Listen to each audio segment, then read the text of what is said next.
एक बार सुंदरवन कस्बे में गर्मी बेहद बढ़ने लगी। सारी फसलें सूखने लगी। अचानक क्या पता मौसम को क्या हो गया था। इस बार बरसात के मौसम में भी आसमान से एक भी बूंद पानी नहीं टपकी।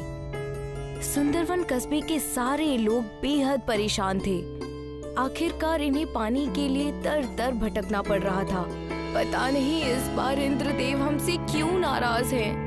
बरसात का मौसम खत्म होने वाला है, फिर भी आसमान में कहीं भी काले बादल नहीं नजर आ रहे। मुझे तो लगता है हमारे प्यारे से सुंदरवन गांव को किसी की नजर लग गई है, तभी ये सब हो रहा है। नहीं तो आज तक ऐसे हालात कभी भी देखने को नहीं मिले थे। मैं तो जब भी सुंदरवन कस्बे का नाम लेती हूँ तो मुझे वो प्यारे प्यारे सुंदर फूल, मन को मोहने वाले नजारे याद आते हैं। राधिका आंखें बंद करती है और आज से 2 साल पहले के सुंदरवन कस्बे को याद करती है। सुंदरवन बहुत ही खूबसूरत लग रहा है। सूर्योदय के वक्त सूरज की पहली किरण पड़ते ही गांव में एक चमक सी हो जाती है। चारों तरफ हरियाली ही हरियाली है। परिंदे सुबह सुबह चहक रहे हैं और खाने की तलाश में आसमान में निकल पड़े हैं।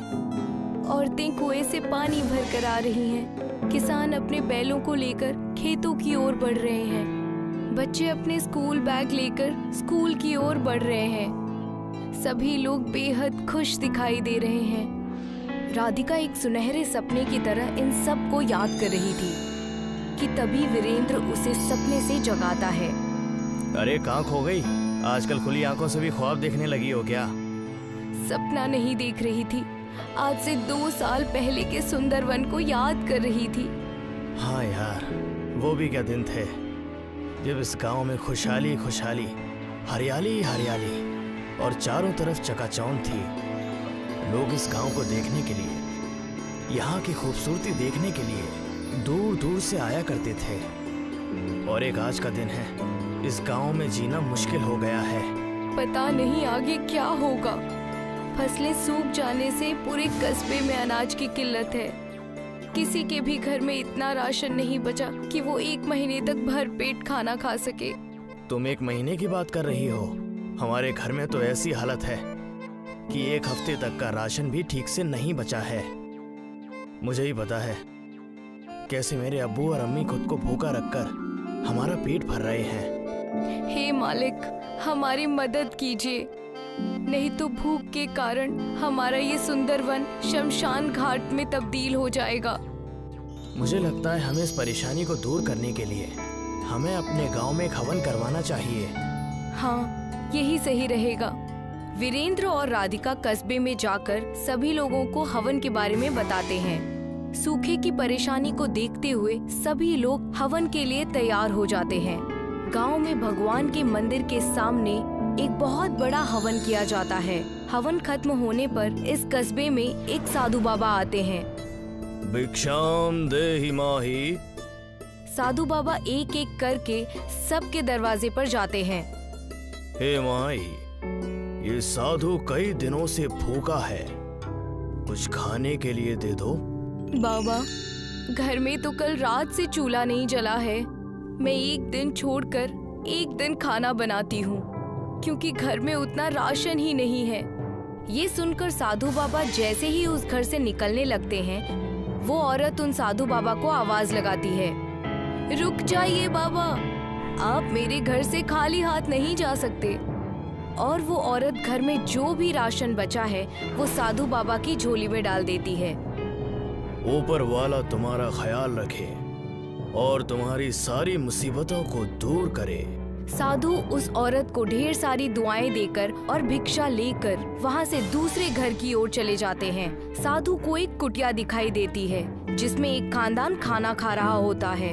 भिक्षाम देहि। साधु की आवाज सुनकर खानदान का मुखिया बाहर आता है और उन्हें अपने हिस्से का खाना दे देता है।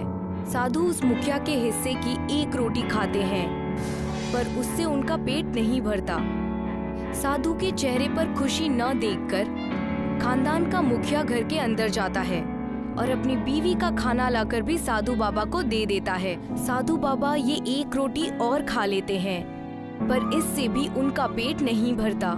हे नेक इंसान, तुमने ये अधूरा खाना खिलाकर मेरी भूख को और भी ज्यादा बढ़ा दिया है। ये लीजिए बाबा, आप मेरा भी खाना खा लीजिए। ये लीजिए साधु बाबा, आप मेरे हिस्से का भी खाना खा लीजिए और अपनी भूख मिटा लीजिए। साधु बाबा ये सारा खाना खा लेते हैं और इस खानदान की सेवा भक्ति को देखकर इन्हें ढेर सारी दुआएं देते हैं।